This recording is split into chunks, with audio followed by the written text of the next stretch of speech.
Today I have a little danger for biscuit lovers. First I'm making Biscoff spread in 5 minutes, and then I'm using that same spread to make a very aromatic cheesecake. In short, 2 recipes in one video, so stay with me until the end. But before we start, don't forget to subscribe to the channel and turn on notifications so you never miss a new one. Your support means so much and inspires me to keep creating tasty content for you. So let's begin. I'll need Biscoff cookies. I use homemade ones. I have already shared how I made them on my page, so if you haven't seen that video, take a look. It may be useful. However, you can absolutely use store-bought Biscoff cookies as well. I simply prefer the homemade version. First, I blended the cookies very well, and then I added boiled hot milk.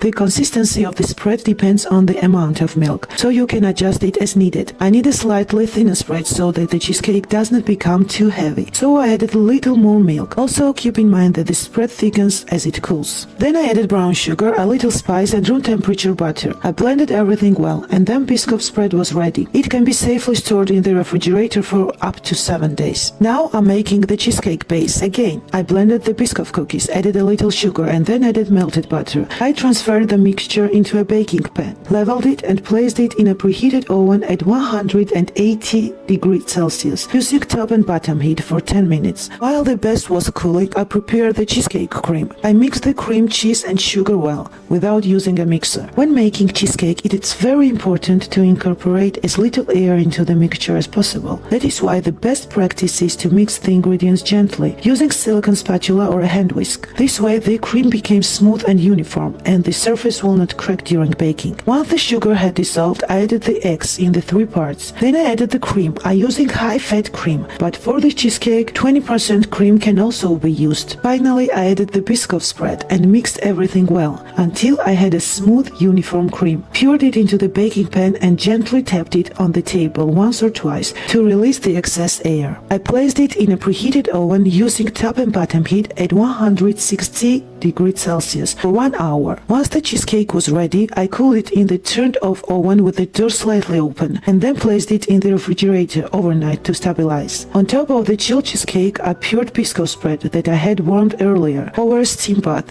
and thinned with a little cream. I spread it evenly and it was ready. If you like slightly dense cheesecakes, warm aromas, and the combination of cinnamon, cloves, and nutmeg against the background of caramelized sugar, then you will definitely like this cheesecake.